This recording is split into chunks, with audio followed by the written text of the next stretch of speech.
Is Guardian Radio 96.9 FM. Fresh news, smart talk, all day.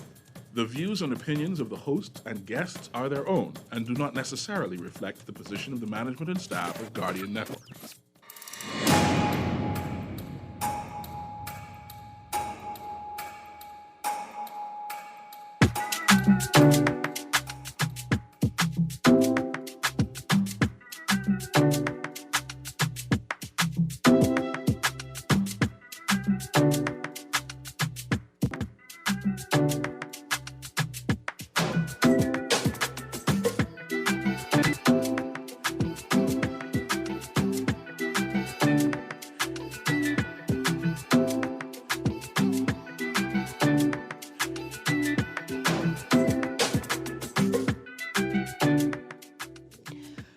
Good yawning this morning. Welcome to Guardian Radio 96.9 FM.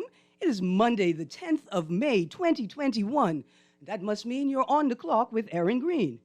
On the clock, we engage organizations, institutions, social and cultural leaders, and ordinary people to better understand the impact of public policy, private sector development, and emerging social and consumer trends. On the clock, we have conversations that help us understand and navigate a rapidly changing Bahamas. Today's show is brought to you by the Department and Revenue. And oh boy, what a wonderful weekend it was talking about inland revenue. I must see harvest one good 30, 40, 75 dilly from my tree. Now that's what you call inland revenue. I selling dilly. And look here, I have been raised as a good Christian woman with good morals and empathy and understanding for other people. But the capitalist side of me may have to take a walk on the wild side today. And let me tell you what I mean. You can't be selling 4 dilly for $5. This is against the rules. Somebody's going to call CARICOM, and if y'all don't straighten this out, somebody's going to write a letter to Jesus. I don't think you all understand. You can't be selling medium-sized dilly for $1. Let me tell you why. Because historically, from Atlanta, Georgia, from the state of Georgia in the U.S., all the way down to Brazil, there were billions and billions of dilly trees lining these islands, these land masses. Billions. Dilly is not scarce or hard to find, warranting this high price. We just lazy people. We're lazy. And we don't understand the dynamics involved in selling and storing local produce. That's what it is. You can't be selling the dilly at that price. And I came very close to hitching up my Mitchell skirt and selling these wares in this capitalist market. But unfortunately, I cannot do that. We got to really regulate and set a sustainable market, right? Fruit market price. These things are luxuries because of their cultural value, right? But they're local produce. And if we would stop being lazy and start cultivating fruit and paying attention to our environment, the things wouldn't have to cost so much. Also, talking about inland revenue, I done picked the first couple mangoes off my tree. I am so excited. Now, by pick, what I mean is they drop because of the little rain the other day. Get a burst of water because I've been watering my tree regularly, right? So that little bit of rain, a burst of water, and I had like a couple mangoes drop off my tree, and I'm very excited. Had the first birthday mango this weekend. So this is a tip. If you know where the mango trees are, it's time to start watching the ground, seeing what's dropped. Don't let the rats and the raccoons get to them first. That's going to harbor that habit, and they're going to draw the vermin to the tree. So pay attention to the tree, clean it up, but also pay attention to the sky, because I have security cameras pointed at my mango tree this year. And if I catch you, like I catch the boy 2 years ago, thieving mango out of my tree with a rock, I mean, it's one thing to thief. It's another thing to damage the tree that you hoping to thief from. Come on, people. But the boy, after I catch him thieving mango out of my tree, went to my neighbor's tree within eyesight, right? Like within eye shot. And I had to say, boss, but I could see you. You ain't even shut off your little van. I could hear you right there. And his response was to go around the corner to the same neighbor, different tree, around the corner. And I had to point out to him, come on now, you are just a lazy thief. You are begging me to call the police on you. You begging me to destroy your life because you're rude and disrespectful. You done catch couple mango before I said something. I done watch you, you know. You catch couple mango before I said something. You run hot because I had the audacity to tell you to stop thieving mango out of my tree and damaging the tree. And then when I catch you thieving mango out my neighbor's tree, you had the audacity to throw green mango at me. And then some of y'all wonder why people is calling the police on you. Are you saying that you call the police over some mangoes? It's not the mangoes, sir. It's the blatant disrespect. It's the absolute disregard for how mangoes grow. How the mangoes can be there next year for you to thief if you throw in rocks in the mango tree. That's why people call the police. Because that level of mindlessness, disregard, and if I could be very, I'm going to say it, I got to use the word, it's stupid. You cutting off the hand that you hoping will feed you. Please stop doing that.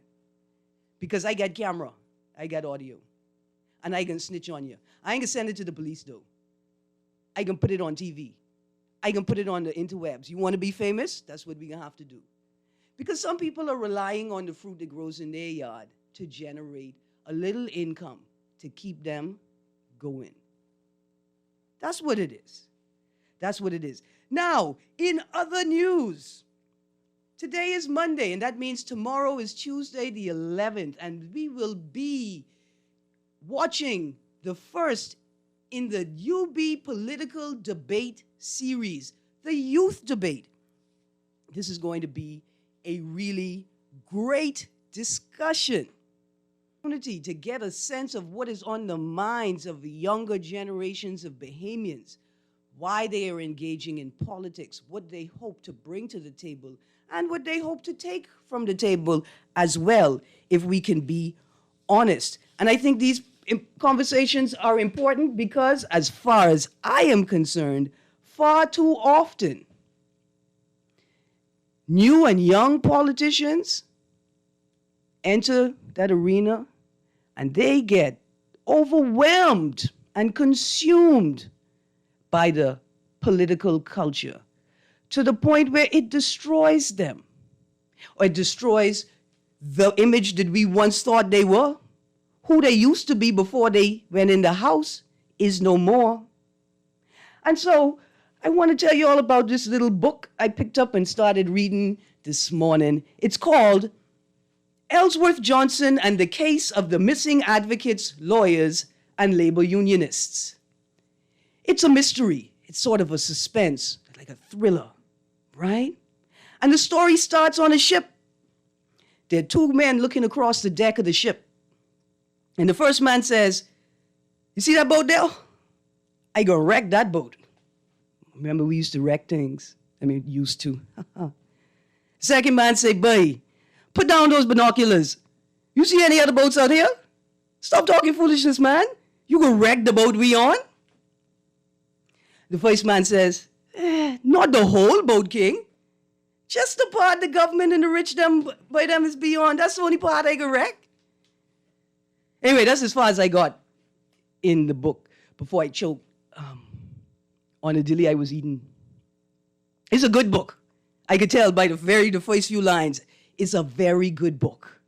And I can tell you all about the rest of it later.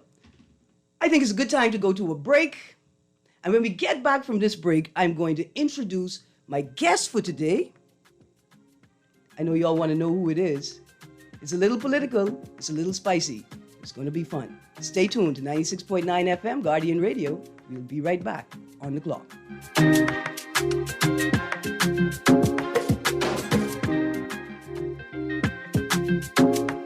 Have an outstanding real property tax bill?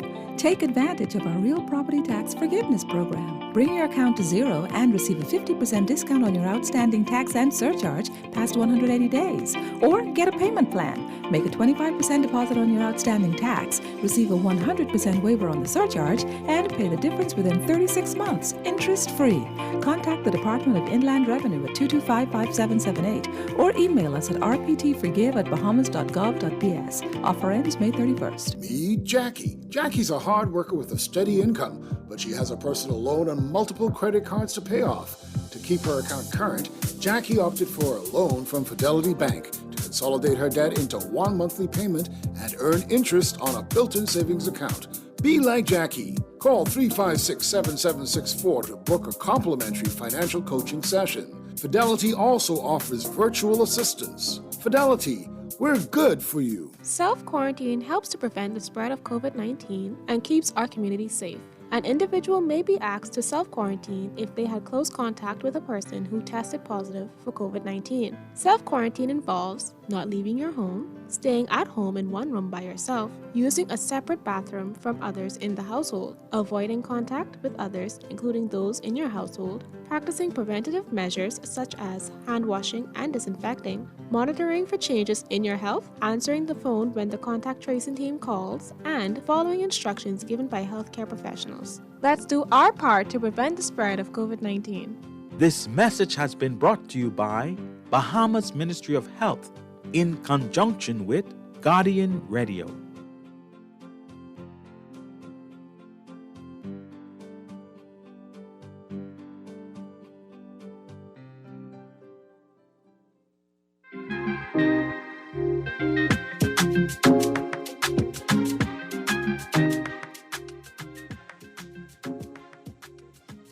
A good yawning this morning. Welcome back to On the Clock with Erin Greene. You're tuned into 96.9 FM, Guardian Radio. And today we are talking UB's National Political Debate Series. But just in case you missed that book recommendation before the beginning of the show, let's pause for a moment. I got an ad for you. Save on your real property tax. Bahamian property owners can now take advantage of waivers on their real property tax in one of two ways. 1, bring your account to zero. Or 2, get a payment plan. Foreigners can receive a 100% waiver on surcharge. Offer ends May 31st, 2021. For further information, email rptforgive@bahamas.gov.bs or call 242-225-5778, and that's a toll-free number. This message is brought to you by the Department of Inland Revenue. And if you want to join the conversation today, let me give you all of your options. We are streaming live audio and video on GuardianTalkRadio.com. You can listen on TV on Cable Bahamas Channel 969, or download the Guardian Radio app for your Apple or Android smart devices. And listen to our audio feed or watch us on our video feed right there on the Guardian Radio app. Text us on the Guardian Radio text line. That's 422-4796, 422-GR96. And that's powered by BTC, standard text rate supply. Or call in at 323-6232. That's 323-6232 or 325-4316 or 325-4259. Did you catch the name of that book? It is called Ellsworth Johnson and the Case of the Missing Advocates, Lawyers, and Labor Unionists, right? And this is sort of like, you know where I found this book? I was like, it's like the Bahamian version of the New York Times, right? And I just was flashing through it. And it had a blurb on the book. And it was like, labor unionists missing, seen in red T-shirt, walking with campaigners through communities. I wonder what he's up to. Right, that was like the blurb I got a couple of weeks ago. I said, I gotta pick up this book. This gotta be the hardest thing running. Anyway, a couple of texts before I begin my segment with my guest. Hi. The sad thing about the petty fruit thief is he wants to sell your own fruit back to you. And it gets better. See, the Bahamas must be the place, I call it, like where it's the perfect practice of capitalism, right? Because by them taking the fruit, something like a tamarind, they taking the fruit out of your yard, right? And then they selling it for $14 a pound on the road. Now, mind you, there's a lot of risk involved with selling it on the road, right? It's like, first of all, apparently it's very difficult to get a permit to sell things on the roadside. Second of all, to be in the road in and of itself is a risk. So maybe that's why the price is so high. But I agree. Maybe we should create a mechanism where landowners and vendors could work together. Morning, Miss Greene. Things rough. More handcuffs. They stealing my bunches of bananas from the homestead. Inner city youths have the rights to steal. Why you think it's just inner city youth? Why you think it's inner city youth? And if it is, and somebody them are stealing 2 hands of banana and then giving them out to all the little children in the inner city, I could be honest with you. Tell me how much money I need to give you to replace the bananas. Right? I think it's worse than that, Texter. I think it's a matter of enterprise. I think that the banana thief knows that they have a market for green bananas, right? And so they will thief the bananas before you're ready to harvest them for a market that wants ripe bananas. Text says, sorry to change the subject, but could you please tell our people that you can't turn right on a red light and only turn left again for me? Thanks. Buddy, well, good morning. And that must be my last happy birthday gift for the birthday season. Dear Texter, you are correct. This problem is twofold. And let me say it's threefold, right? First of all, everybody in Nassau know you cannot turn right on red, especially at Mackey, westbound, right? The northbound to westbound lane to go onto Shirley Street. Those people know that they cannot turn right on red. They do not care. You see, this is the best part. These are the people who hit your car and then get out and say, what happened? It's an accident, hey? These are the people that have insurance on their car, like the good insurance. Like, I used to have the good insurance. I think I still have it. But, somebody hit my car, I got a rental car, right? And I had a rental car for the duration of the repairs. And the other company, the rental car company called me and said, you better bring back this car, miss. And I said, please politely call my insurance company, sir. I do not understand what you're saying. And my insurance company politely explained to them that their client will have the car and your client will pay for it, or the other client will pay for it until the car is repaired and returned to my client. That's the good insurance.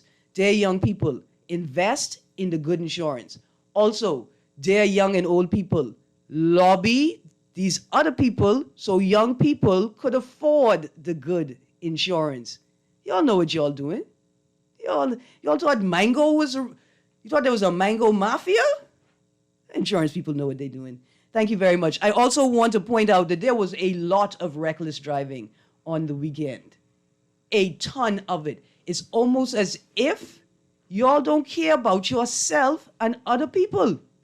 It's almost as if we're not actually a Christian nation. It's almost as if we expect everybody else to follow the rules but us. It's almost as if some of y'all know how to make cars. Y'all barely know how to make a plate for dinner. You don't know how to make a car. And you certainly don't know how to replace a human. When I say replace, I don't mean go make another baby. We're very good at go make another baby. That's our thing. You cannot replace a life lost. So why are you driving like you are God who just found out his woman was cheating on him?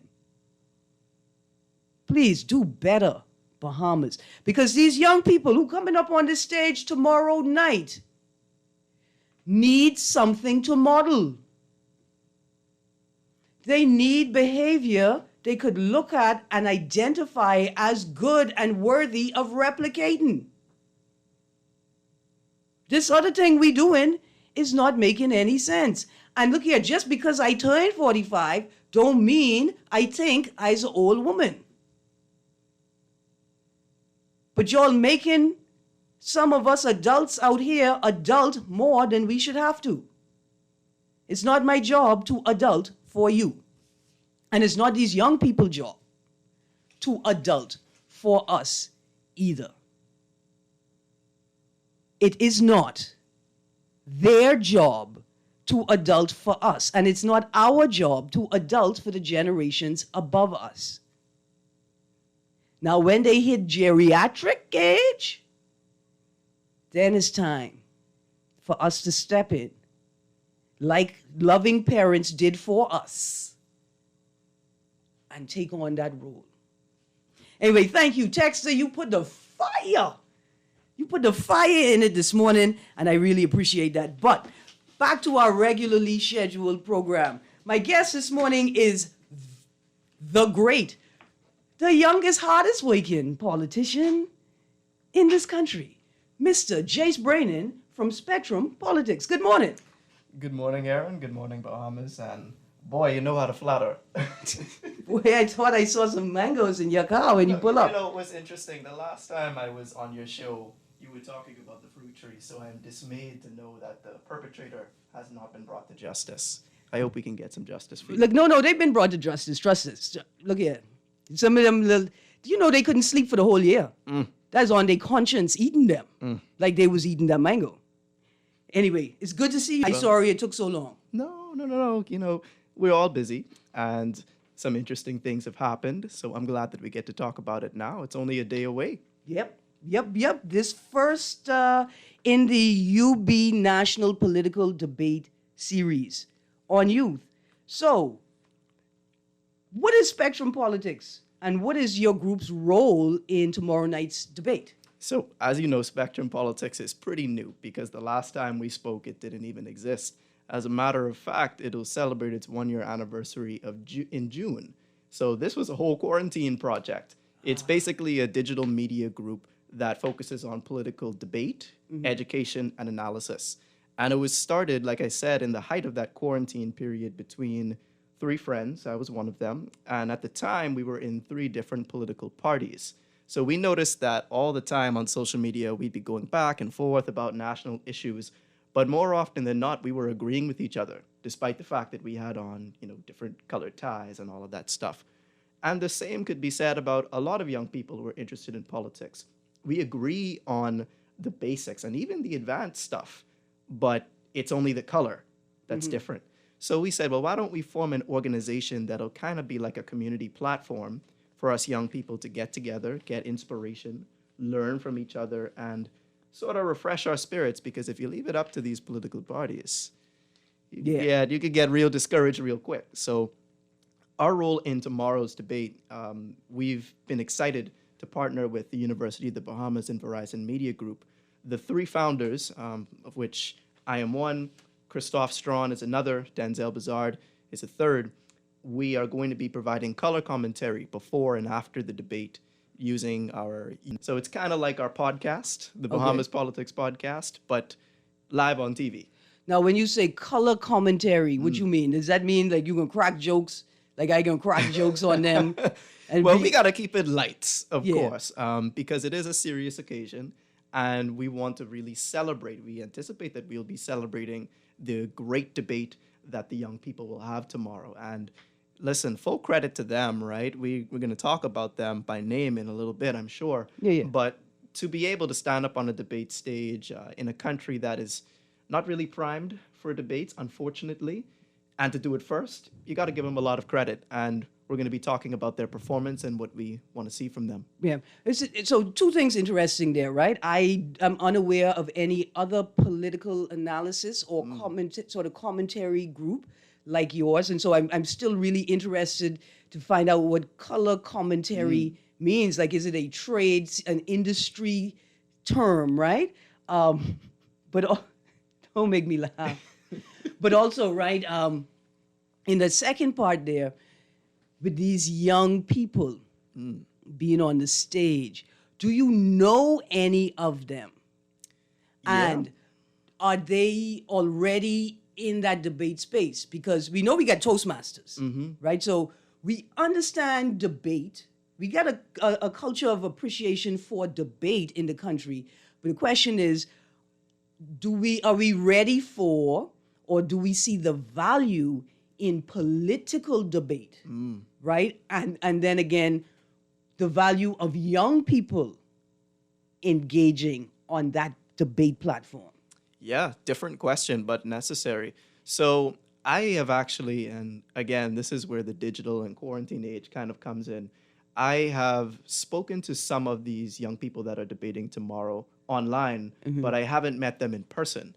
Probably the one I'd be most familiar with is Mr. Boykin Smith, who will be representing the DNA tomorrow. But they are incredibly impressive even in their digital delivery of why they stand for certain issues and why they believe that their respective parties are going to take them there. I've kind of raked them over the coals personally in our personal chats before, and I have a lot of respect for them. I think that things are changing in the Commonwealth of the Bahamas, but it's difficult to see when parties have so much influence over the process, because we all know which political party we're referring to here, but one entire political party almost tried to stop the show just by not showing up. Yeah. And that's not the kind of democracy we need to have. And I think it's not the type of political culture that we want to grow. What was interesting about that is that that party sort of took on the air of sort of responded as the government. Yeah. When really they were invited as a political party. And they also tried to tell the organizers of the debate, who are extremely qualified and have gone to extreme lengths to look at other debates around the world and try and model it for this one. They tried to tell the organizers that what they were doing wasn't up to international standards, while simultaneously having the position that we don't need to show up. Yeah. So I don't understand that. Right. Really? But and like I say, that's a part of the political culture, right? Like once I assume the supreme seat of power, then the rules no longer apply to me. Like I become something special or more special than you. And so for me, what was interesting is why would they continue to engage the process as if the government of the Bahamas has been invited to debate, when in fact the FNM party, a private organization, has been invited to debate. One of the questions I have is, what is the difference between you and the leader of your party? That would be such a good question to get answered live, because there is this natural inclination, and I could tell you, having been in a political party myself too, in fact, there is this, it's not even a temptation, it's this unspoken rule that you don't go against the leader of your party publicly, right? But I suspect that these young people are very different than the leaders of their parties, and they should be, because how are those leaders supposed to learn something about the next generation if they're the same? I would love to know how they'd answer that question. Boy, look here. And for me, it's more about how they answer it, right, than what they actually say. No and an and we like to know the people are listening. And that's it right there. People are tuning in to get a sense of how you will perform. People expect wrong answers every once in a while, Yeah. It's how you engage the space, the confidence with which you speak. And then once you realize or you've been told that what you said is incorrect, how do you respond to that? And it's less about what you say and more about how you say it. Yeah. But the whole thing, I think, is important for Bahamians. Yeah. They want to know. All right, so. If I could mention as well, I just want to say, from Spectrum's end, right, all three of us that formed this organization are former youth parliamentarians, right? Okay. Denzel and Chris did it the same year, and then I did it a year after them. So we are huge nerds on this subject, and our aim is not to be super critical, right? Because like you said, there are going to be some fluffs, there are going to be some fact checks and whatnot, but the goal is to just kind of talk about the meta or overall narrative of where politics is going and where these young people hope to take it. So this is going to be fun. It is, right? So I'm heartened, right? I'm thinking, okay, so these play them they're not just into politics. they're also concerned about governance, right?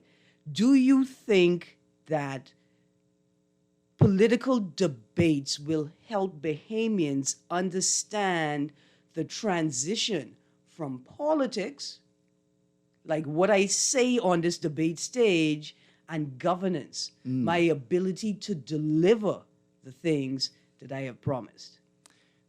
That's big. The honest answer for me is I don't know if it's going to translate, but there is a certain level of confidence that is projected from somebody who is ready to govern.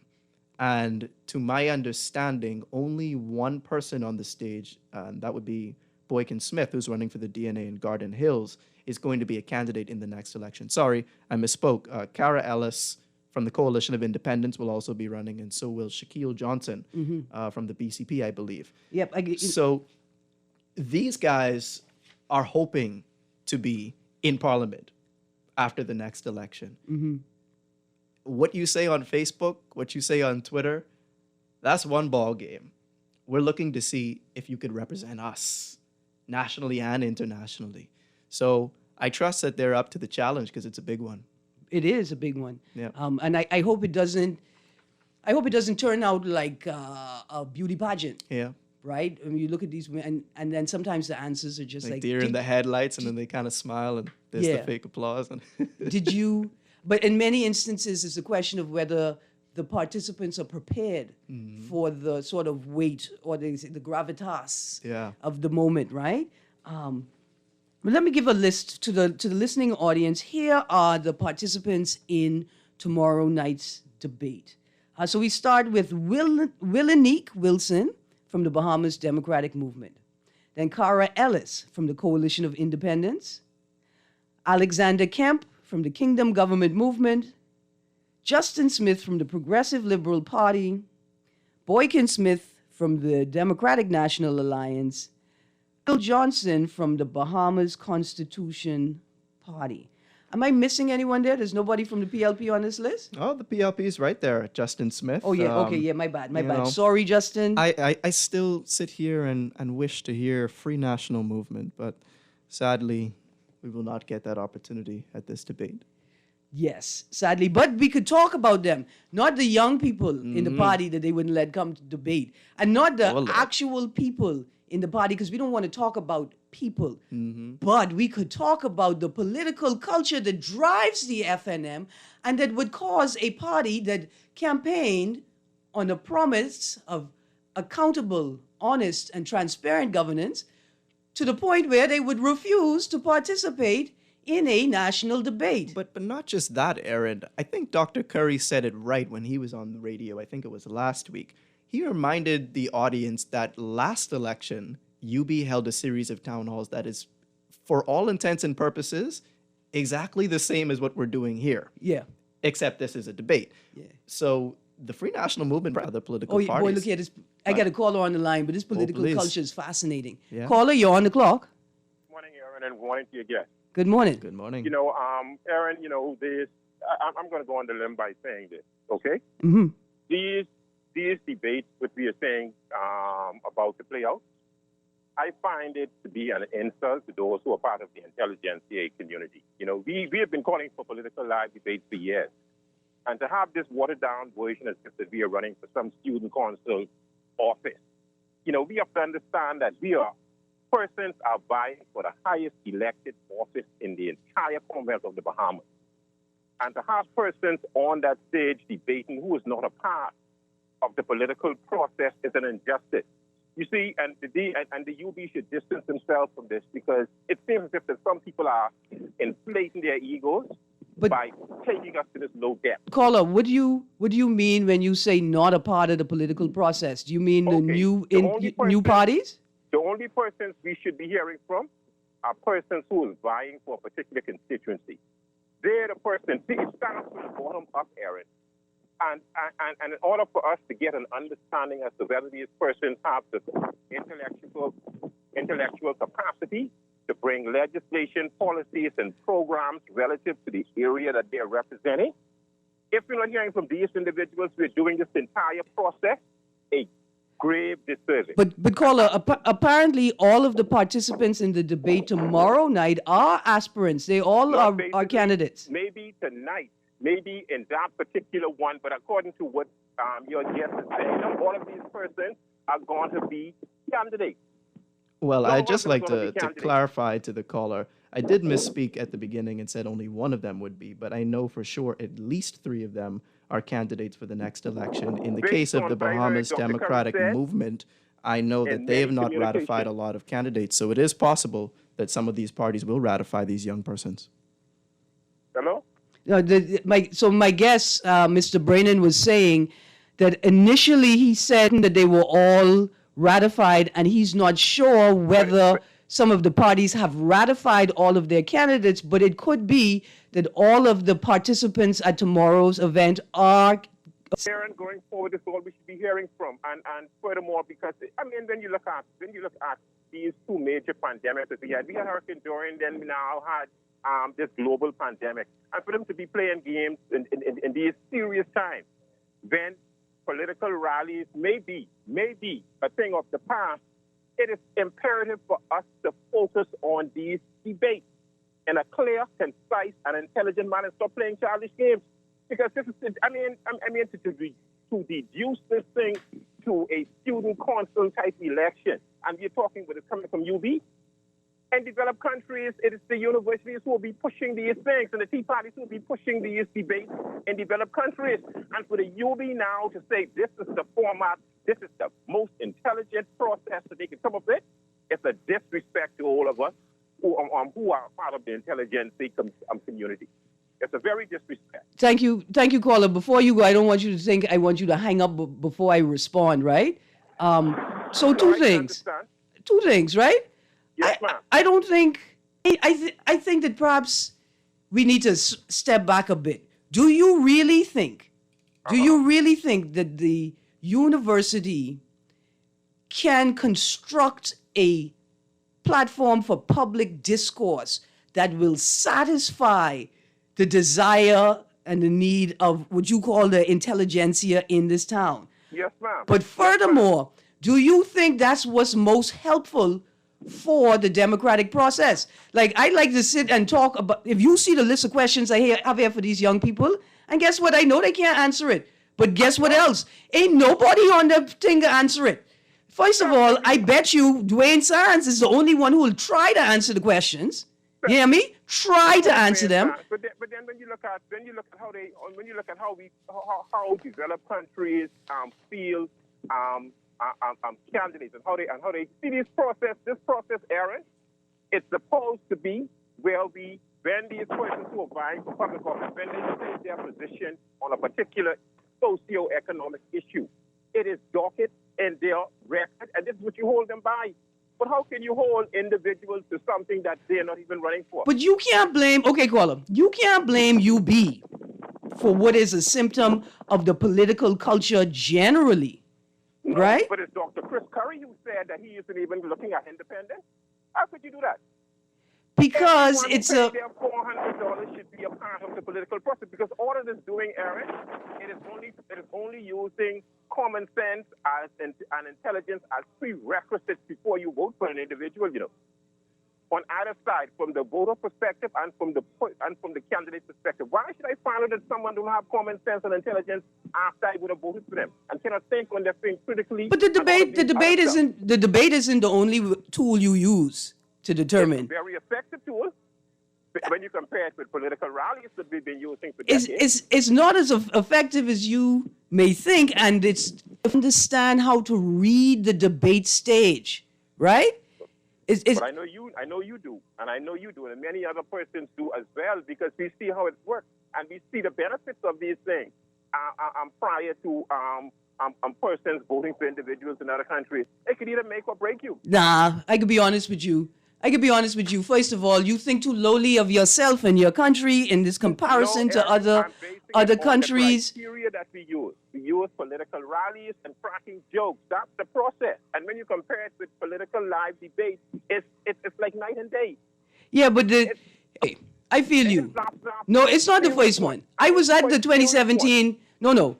I was at the 2017 debates. Even UB is referring to them as town hall meetings, but they operated like debates, right?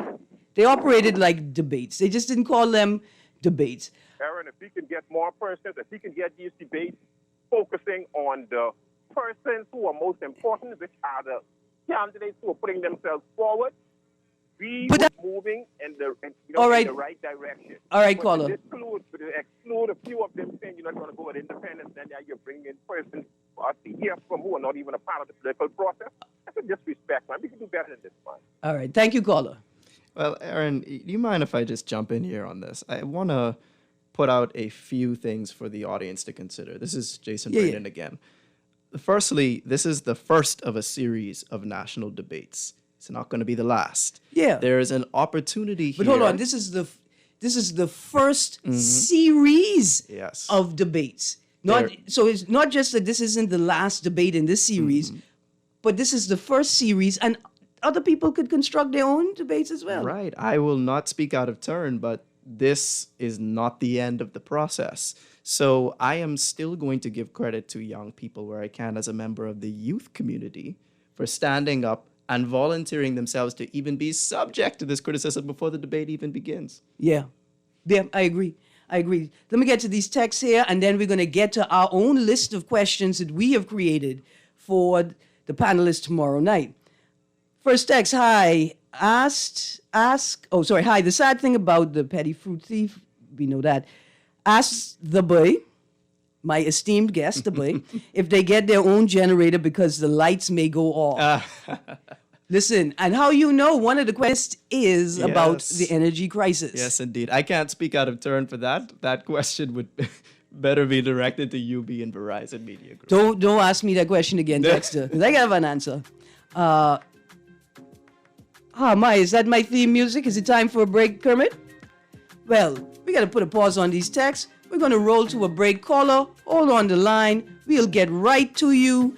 And then it's time for these questions. We'll be right back. You listen to 96.9 FM Guardian Radio.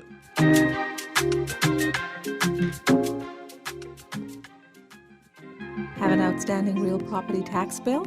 Take advantage of our Real Property Tax Forgiveness Program. Bring your account to zero and receive a 50% discount on your outstanding tax and surcharge past 180 days. Or get a payment plan. Make a 25% deposit on your outstanding tax, receive a 100% waiver on the surcharge, and pay the difference within 36 months, interest-free. Contact the Department of Inland Revenue at 225-5778 or email us at rptforgive@bahamas.gov.bs. Offer ends May 31st.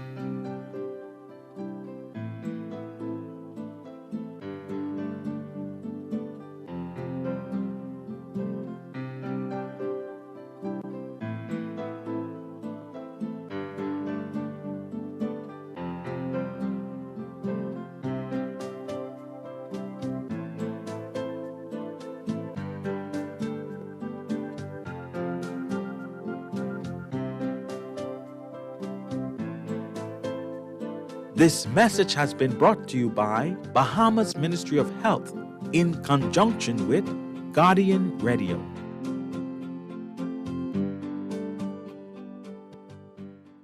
This is Guardian Radio, 96.9 FM, Nassau, Bahamas.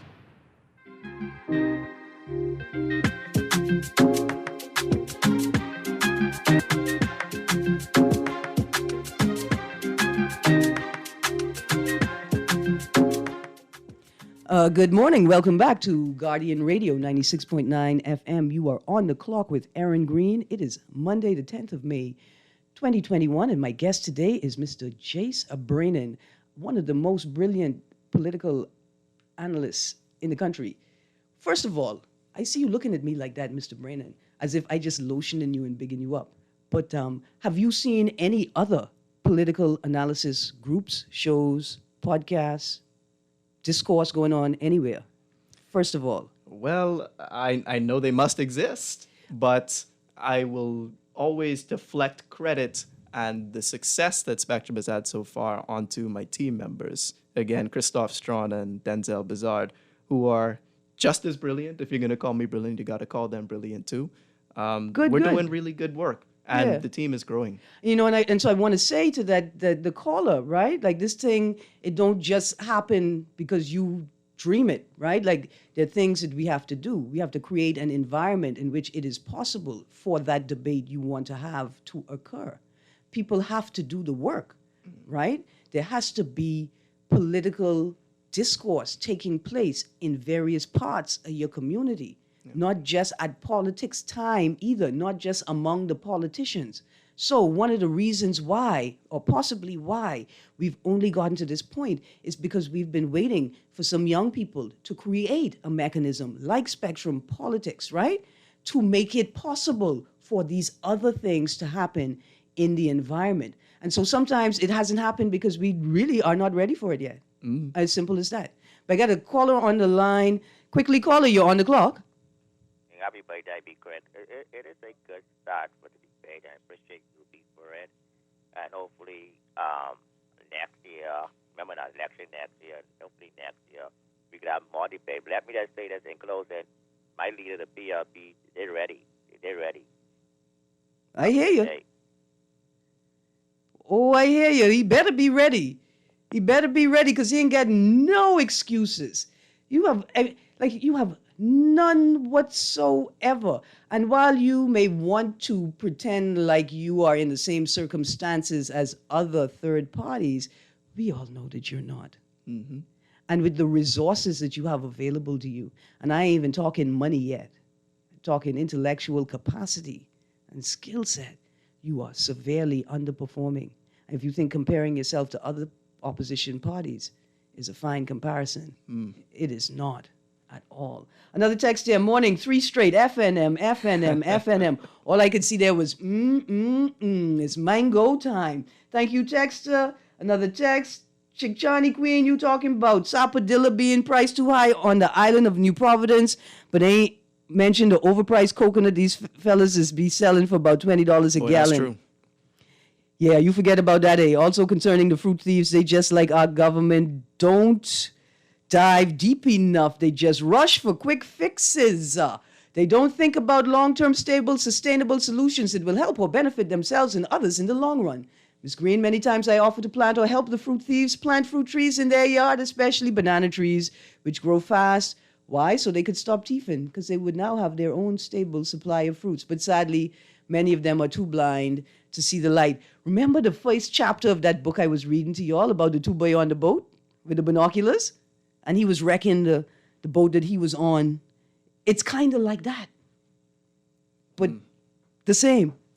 Ms. Greene, that caller is disparaging the debate and disregards the importance of creating a more accountable culture around politics.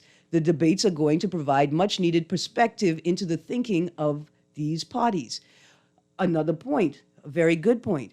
The debate is also about enhancing and growing the environment in which we politic, right? And in which we govern ourselves. It's about creating a culture, not just about what these politicians say. It's about building up the environment. Okay, Jace, we are almost at the end of the show. Let us get into our questions. You give your first question for the debate, and then I can give a question. We talked about one of them a little bit earlier. The differences between these young people and the leaders of their particular political parties. But I want to ask, I'm fairly certain that this question will come up.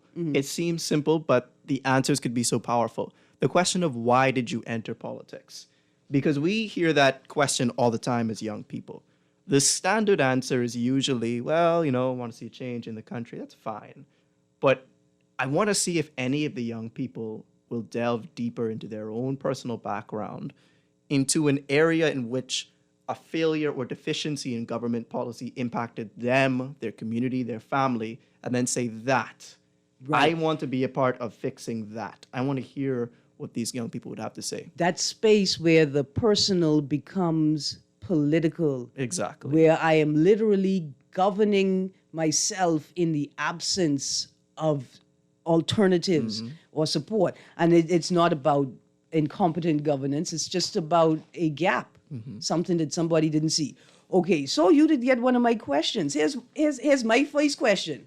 How does ethnicity impact or affect national identity? Mm-hmm. The kind of question that you don't hear often. Yeah. I love curveballs. Yeah. I mean, let's be honest. We expect some topical issues to come about. We expect some immigration questions, marijuana, things of that nature. But ethnicity or identity, what's it mean to you? Yeah. What does it mean running in politics?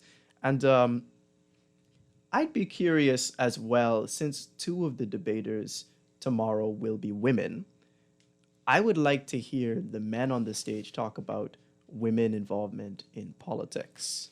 I want to hear all of them answer that question and what they are doing personally to increase the balance of persons in that sense. Yeah, I could just imagine it. Sir, how do you feel about women running in politics? She running against me? Yeah. No? Yeah, she good then. She good. Right. Yeah, no, I like it. But the second portion of it is, what are you doing to bring them more in? Yeah. Because now you have to hold yourself accountable and ask, are you doing enough? You're right. And we ask ourselves that at Spectrum all the time. We're three dudes on a podcast, or at least that's how we started.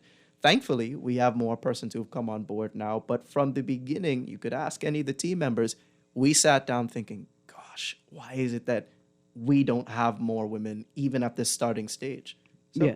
So I'll ask you this question about Spectrum politics and the wider political landscape. To what extent do you feel, or do your team members feel, that Spectrum politics has an obligation to the wider community? Or is this just a passion project for its members?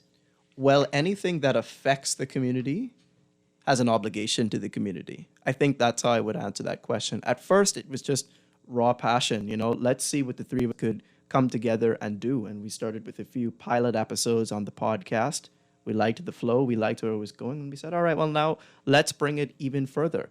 I mentioned at the beginning of the show that Spectrum is about education, debate, and analysis. Mm-hmm. At first, the analysis portion was the podcast. But education, telling people how to register to vote, why they should vote, introducing some level of civic education broken down for youngsters, even below our target audience of like 18 to 45. We're talking younger, primary school. That's stuff that we want to get into in the future. And I think that area will be where we will be giving back a lot more to the community, and you'll see it. All right, so quickly before we go, how do we tune into Spectrum politics pre- and post-debate analysis? So on Eyewitness News, Island Luck TV, I believe they will be streaming live on Facebook on Eyewitness News' page. The coverage will start at 7:30 as a special edition of the show there. The debate starts at 8 o'clock. And then after the debate, we know sometimes at the time is challenged. But the 30 minutes or a little bit more after the debate, we will be back live on TV and on Facebook. As for the podcast, we put out new episodes at least once a month.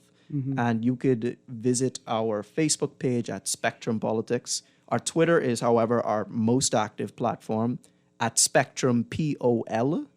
And you can get all of our links over there. That's probably the best way. Absolutely. So I need you guys to tune in to the debate and all the pre- and post-debate commentary, because on Wednesday, I'm having a debate review show. Oh, yes. Where we figure out if these young people know the answers to the most important questions about living in the Bahamas. You know how to catch Chickchani? Do you know how to make Coconut Jimmy? Do you know how to make $1 out of 50 cents? And most importantly, as a leader, how will you cause Bahamians to discipline and govern themselves? You've been tuned in to 96.9 FM, Guardian Radio. And you've been on the clock with Erin Greene. I gotta go now, but have no fear. Levon Miller and Unleashed is here.